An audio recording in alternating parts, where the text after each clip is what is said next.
दोस्तों, जिसके लिए आप बहुत क्यूरियस हो रखे हैं, new syllabus old syllabus, new syllabus old syllabus of CA, तो मैं आपको ओल्ड वर्सेस न्यू का एक एनालिसिस दे देता हूं।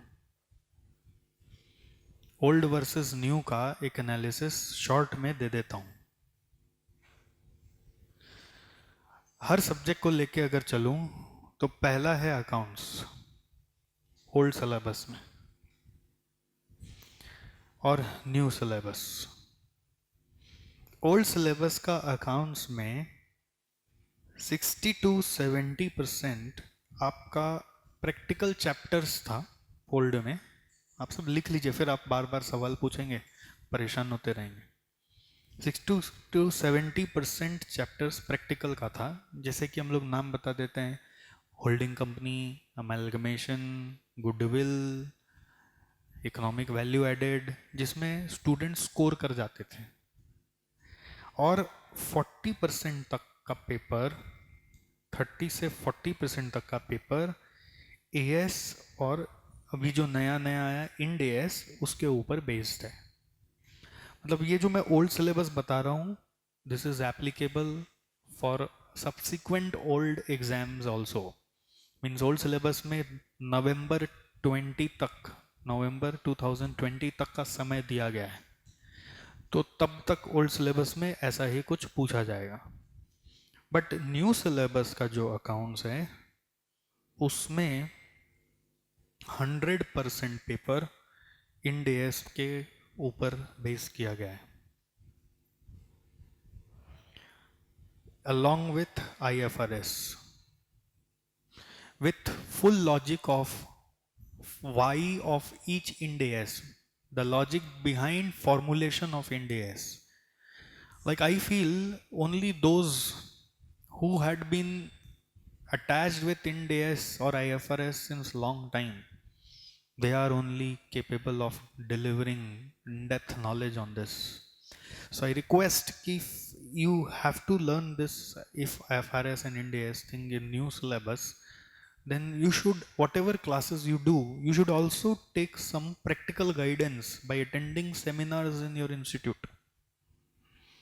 Usually we qualified CAs have to attend many seminars during our practice tenure, तो आपको भी एज अ स्टूडेंट भी कभी कभी उस सेमिनार में जाके अटेंड करके पता लगा के आना चाहिए कि रियल वर्ल्ड में उसको लेकर चल क्या रहा है। ठीक है। दूसरा, और is your which paper law, sorry SFM, दूसरा is your SFM. Now SFM का इलेबोरेशन में थोड़ी देर बात करता हूँ। I will give you in full detail. See, whatever is my subject, I will give you full detail कि उसमें क्या क्या चेंजेस आ गए। बट फिलहाल एसएफएम एक बार आप रुकिए, बताते हैं आपको comparative study. Third, law. Law में you have got the same syllabus with one new act adding up here, which is IBC, Insolvency and Bankruptcy Code, जो अभी पुराने सिलेबस में भी 10 मार्क के लिए जोड़ा गया है। नए सिलेबस में इसका स्पेसिफिक मार्क्स अलॉट नहीं किया है, कितने मार्क का आएगा पता नहीं, बस एक एक्ट डाल दिया गया है, स्पेसिफिक मार्क्स नॉट अलॉटेड। ठीक है। लॉ में आईबीसी अभी भी डाला है, जस्ट इस टर्म से पूछा जाएगा, नवंबर 17 वाले टर्म से आईबीसी पूछा जाएगा 10 मार्क के लिए, बट नए सिलेबस में आईबीसी का स्पेसिफिक मार्क नहीं। तो law syllabus was almost same. Okay. Fourth one is audit. Audit syllabus is completely same in both. Some minor changes might be there that your audit teacher will explain you well.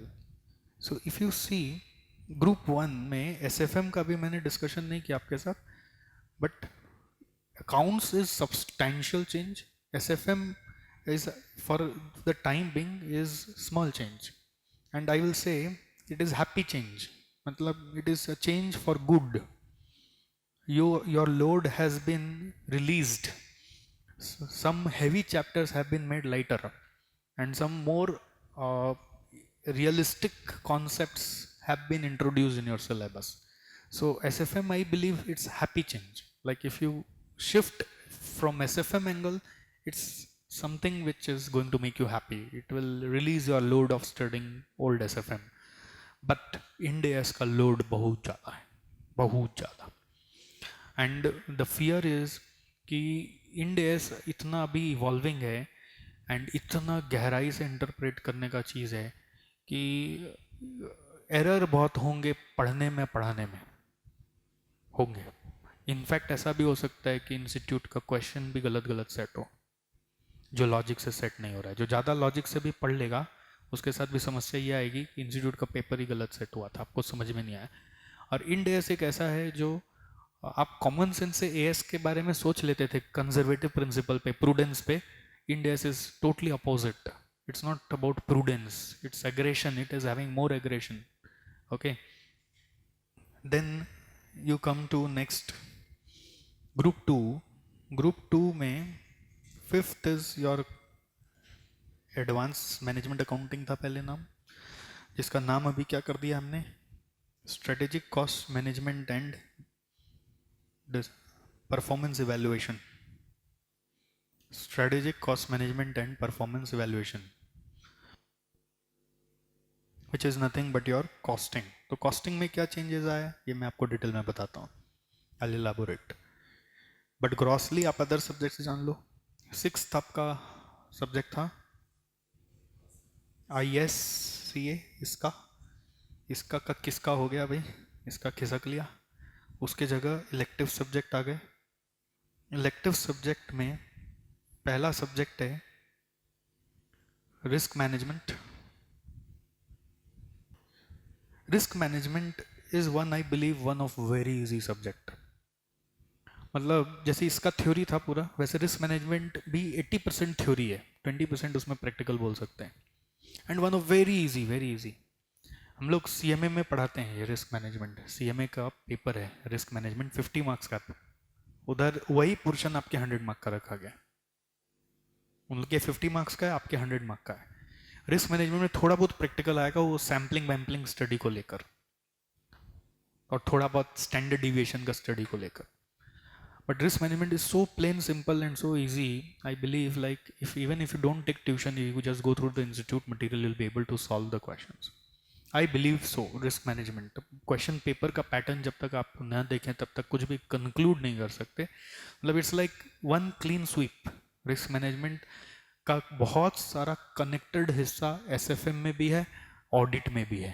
ध्यान रखना कहाँ कहाँ है, audit में भी है, SFM में भी है. तो आपको बहुत सारा हेल्प एसएफएम और ऑडिट से मिलता है. मतलब रिस्क मैनेजमेंट का जो सिलेबस इंस्टीट्यूट ने बताया उसमें उसने बोला है कि ये पोर्शन एसएफएम में भी है, वो यहाँ पे भी हम लोग टेस्ट करेंगे. ये पोर्शन ऑडिट में है तो यहाँ पे टेस्ट करेंगे. ठीक है. इलेक्टिव सब्जेक्ट की खासियत है कि इसमें पूरा इंडिपेंडेंट कोई भी नहीं आया है. जो भी आया है वो आपका ऊपर का एक या नीचे का एक सब्जेक्ट से कनेक्ट होके आया है. Okay. Second number is international taxation. International taxation actually you know institute का, आईसीएआई का पोस्ट क्वालिफिकेशन एक सर्टिफिकेट कोर्स ऑलरेडी इंस्टीट्यूट में कराया जाता है. Certificate course on international taxation, उसी का मॉड्यूल उठा के आपके फाइनल में डाल दिया, जिसका 30 मार्क्स का पोर्शन ऑलरेडी आपके डायरेक्ट टैक्स पेपर में न्यू सिलेबस में रखा गया है. डायरेक्ट टैक्स का कुछ पोर्शन जो है वो 30 मार्क्स का इंटरनेशनल टैक्सेशन रख के आपको इंटरनेशनल टैक्सेशन अब 100 मार्क्स के लिए यहाँ पे सिखाना पड़ेगा. ठीक है. तो ये आपके टैक्स के टीचर बखूबी सिखा सकते हैं. तो शायद आप जब इलेक्टिव सब्जेक्ट में आपको चॉइस लेना पड़ेगा कि आप किधर स्पेशलाइज करना चाहते हो. तो I think risk management is something for self study, और you can take some guidance from me when you are studying cost और SFM. International taxation will be guided by your taxation teacher, क्योंकि वो 30 marks का पढ़ाएंगे, वही जाके elaborate होके 100 marks का होने वाला है. Third is economic law. Economic laws. ये इकोनॉमिक लॉज मतलब जो बच्चे सीए के साथ सीएस कर रहे होते हैं उनके लिए फ्री हो गया है. फ्री हो गया, इट्स टोटली फ्री. जो बच्चे सीए के साथ सीएस कर रहे हैं तो सीएस के सिलेबस में इको लॉ बहुत डेप्थ में, बहुत डेप्थ में. आपका वहाँ 2-3 पेपर है, उसको मिला के यहाँ पे एक पेपर बनाया गया है, कुछ कुछ कुछ कुछ कुछ कुछ वहाँ से निकाल के. तो इको लॉ आप लॉ के टीचर से पढ़ सकते हैं। मतलब आपको चॉइस करना है, it's not like you don't have to, जैसे अभी तक पैनिक ये चल रहा था ना कि इलेक्टिव सब्जेक्ट में कौन टीचर होगा, जो टीचर मिलेगा तो उसके पास ही जाना पड़ेगा, ऐसा नहीं है। हर का एक ना एक ऑप्शन है, you have to make a choice कि आपको किधर स्पेशलाइज करना है। इको लॉ में they will teach you again in detail this insolvency and bankruptcy code and other banking laws भी आपको सीखना पड़ेगा, लेबर लॉज भी सीखना पड़ेगा। तो सीएस में सब कुछ आता है, वही चीज़ आपको यहाँ पे इंक्लूड करके दे दिया गया है। Fourth is your global financial reporting standards, GFRS, जिसमें आईएफआरएस तो आप लोग पढ़ ही रहे हैं ऊपर में along with end S. IFRS end S तो पढ़ना ही है, उसके साथ साथ यूएस गैप, यूएस गैप वो आपको पढ़ना पड़ेगा, कंपैरेटिव स्टडी से पढ़ना पड़ेगा। And challenge in this paper is, ये पूरा केस स्टडी बेस्ड पेपर होगा, पूरा फुल केस स्टडी। मतलब इसका सिलेबस आप देखोगे सिर्फ 3 हेडिंग है खाली, IFRS, IFRS versus end S, IFRS versus US gap and other global accounting standards, बस इतना ही हेडिंग है उसका। मतलब सब कुछ जो अकाउंट्स में पढ़ा था वो है, प्लस ग्लोबल यूएस गैप आ गया। मतलब अगर आप ये करते हैं तो आपके लिए मल्टीनेशनल कंपनी में जॉब लेना बहुत इजी है।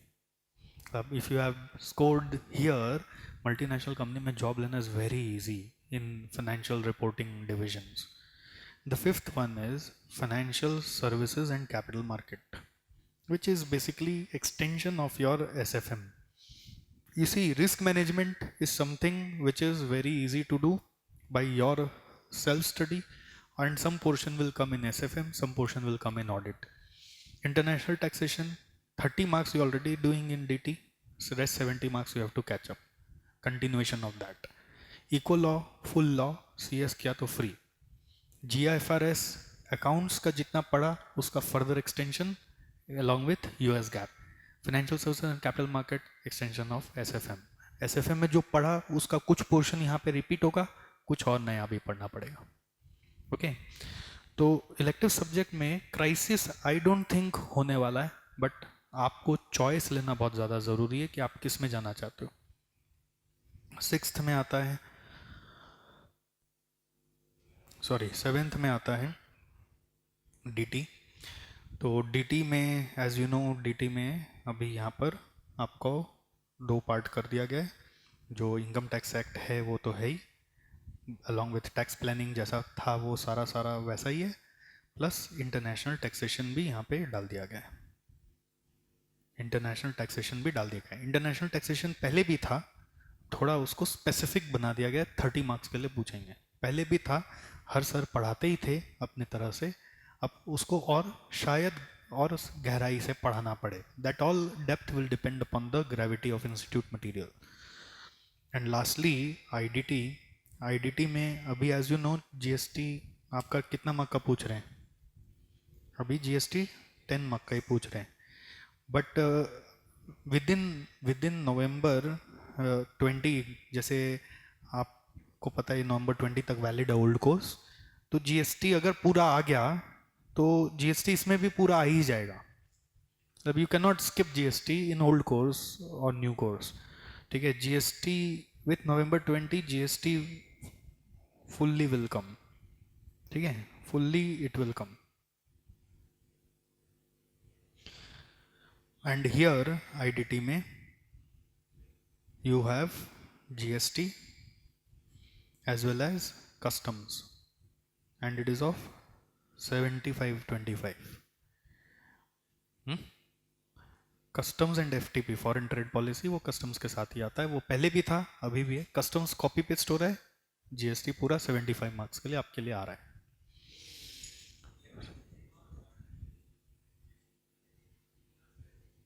हुँ? 6 इलेक्टिव है क्या? छठा का सिलेबस कुछ तब नहीं देखा मैंने। मल्टी डिसिप्लिनरी केस स्टडी भी है, मैंने सिलेबस में तभी ये ध्यान नहीं दिया, ये आप चेक करिएगा, मल्टी डिसिप्लिनरी केस स्टडी, इसका कोई ऐसा सिलेबस नहीं दिखा, ये शायद इसमें केस स्टडी का एक एग्ज़ाम होगा और किसी से भी कनेक्टेड होगा, फिर इसका डिटेल कुछ नहीं है। ओके, नाउ दोस्तों हो क्या रहा है कि एसएफएम और कॉस्टिंग को तो मैं आपको बता देता हूँ। Keeping SFM, costing and other subjects in mind and understanding the new question paper pattern that may come, understanding your tuitions that you have taken already, that you have already planned and given time and devoted everything.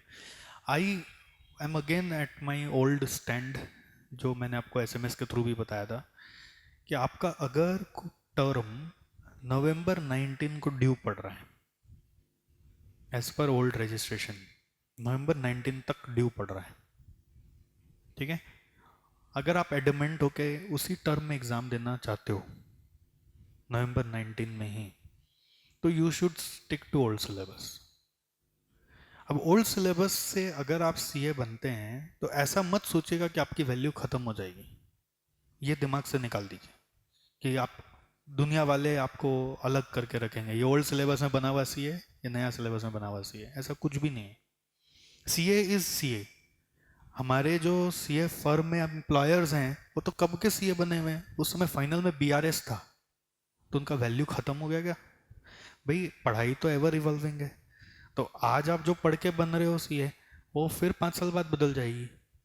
आपको अपने लिए थोड़ा सा risk को कम रखना है, आपको adventure ज़्यादा नहीं करना। पुराने में ट्रेंड पकड़ा हुआ है, क्वेश्चन पेपर पैटर्न जानते हो, पुराने में ऐसा नहीं होगा कि आप नए चीज़ों को एकदम नहीं पढ़ोगे। नया चीज़ में दो ही है, जीएसटी और आईएफआरएस। ओके, तो ये जीएसटी और आईएफआरएस आपके पुराने में भी तो है ही। अकाउंट्स में 30-40% के लिए आप आईएफआरएस पढ़ ही रहे हो, और जीएसटी अभी धीरे धीरे पुराने में भी पूरा ही पकड़ लेगा, तो आप कहीं से भी आउटडेटेड सीए नहीं कहलाएंगे। नवंबर 19 के बाद भी आपको अपने टर्म के बाद 2 टर्म और मिलेगा पुराना में ही अटेम्प्ट करने का, मई 20, नवंबर 20। अब भैया आप 3 बार एग्जाम देके अगर सीए नहीं निकाल रहे हो तो फिर तो सोचने का बात है। फिर आप नया में जाओ या पुराना में जाओ, फर्क क्या पड़ता है? नया पुराना का फिर बहाना मतलब नहीं है। आप 3 टर्म लेके सीए नहीं निकाल रहे हैं, इतने आज 2017 में बैठ के प्लान नहीं कर पा रहे 2019 का पढ़ाई, और उसके लिए भी 2 बफर टर्म आपके लिए रख दिया गया है, उसमें भी नहीं निकाल पा रहे, तो फिर तो शर्म वाली बात है। आप अभी से अगर स्ट्रेटेजाइज करोगे तो आप इजीली निकल जाओगे।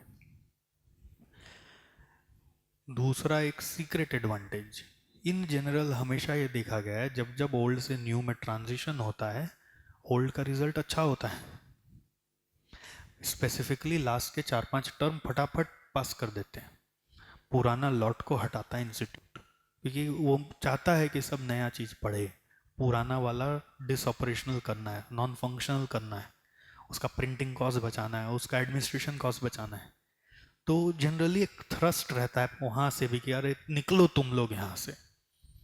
और नए में जनरली सिलेबस इतना टफ होता है कि रिजल्ट खराब होता है, क्योंकि न पढ़ाने वाले अभी समझ पाए कि क्या क्या पढ़ाएं, न पढ़ने वाले समझ पा रहे कि कैसे एग्जाम दें।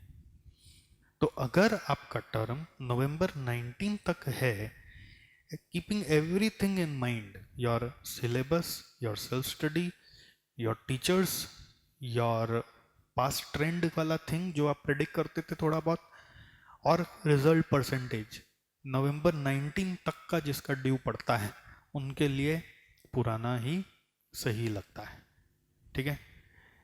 इसलिए जो 30 जून तक का वक्त आपको दिया गया है, उसको यूटिलाइज करके आप पुराना में रजिस्टर एक बार करा दीजिए।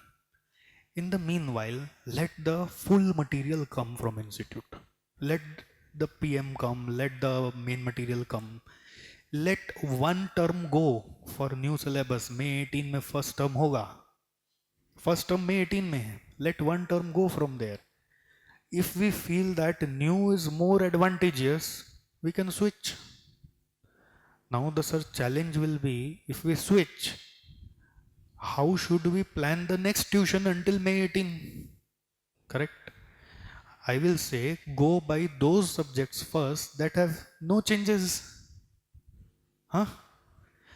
Obviously, you are not going to take up IDT, क्योंकि IDT तो लास्ट तक चलना चाहिए. DT भी नहीं लेते हम लोग, क्योंकि उसमें भी अमेंडमेंट्स आते रहते हैं. अकाउंट्स ले लेते थे, उसको थोड़ा सा पोस्टपोन करिए. हाँ, अब ले लिए तो आपको तो रहना ही चाहिए पुराना में. क्यों फिर वापस सर को डबल फीस देंगे और वापस जीरो से वापस उठेंगे? ले लिए तो आपको तो पुराना में ही रहना ना. जैसे जिसका जो इन्वेस्टमेंट हो गया वो तो उसी के साथ रहेगा. करेक्ट?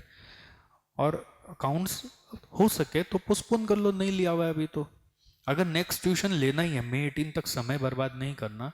May 18 में ज़्यादा वक्त नहीं है. जैसे अभी तो आप लोग मेरे साथ कॉस्ट SFM पढ़ ही रहे हो, वो ख़त्म होते होते आपका नवंबर आ ही जाएगा 17. फिर May 18 में 6 महीना ही तो बचेगा. तो May 18 में जो कॉमन सब्जेक्ट आ रहा है दोनों में, जैसे लॉ मैंने दिखाया, ऑडिट मैंने दिखाया, अब उसकी क्लास ले लीजिए. फ्री रहिए, रिलैक्स रहिए, क्या फ़र्क पड़ता है. इलेक्टिव सब्जेक्ट की तैयारी करिए खुद से बैठ के. इलेक्टिव सब्जेक्ट खुद से पिकअप कर लीजिए. आपको चॉइस बनाना पड़ेगा ना इलेक्टिव सब्जेक्ट में, आप किस में जाना चाहते हो. रिस्क मैनेजमेंट का मॉड्यूल आ जाएगा तब तक. तो आप अब नए सिलेबस में अगर आना चाहते हो तो इलेक्टिव सब्जेक्ट को गो थ्रू कर लीजिए एक बार, थोड़ा सेल्फ एनालिसिस कर लीजिए. वरना May 18 के बाद सारा फैसला हो जाएगा. लगा न्यू ही इजी लग रहा है तो स्विच इट. कोई ऐसा लॉस नहीं होने वाला है. ज़्यादा से ज़्यादा ये होगा कि हो सकता है जैसे आप अकाउंट्स ट्यूशन ले लिया तो अकाउंट्स का थोड़ा सर के पास जाके एक्स्ट्रा क्लास करना होगा, और कोई पैनिक का बात नहीं.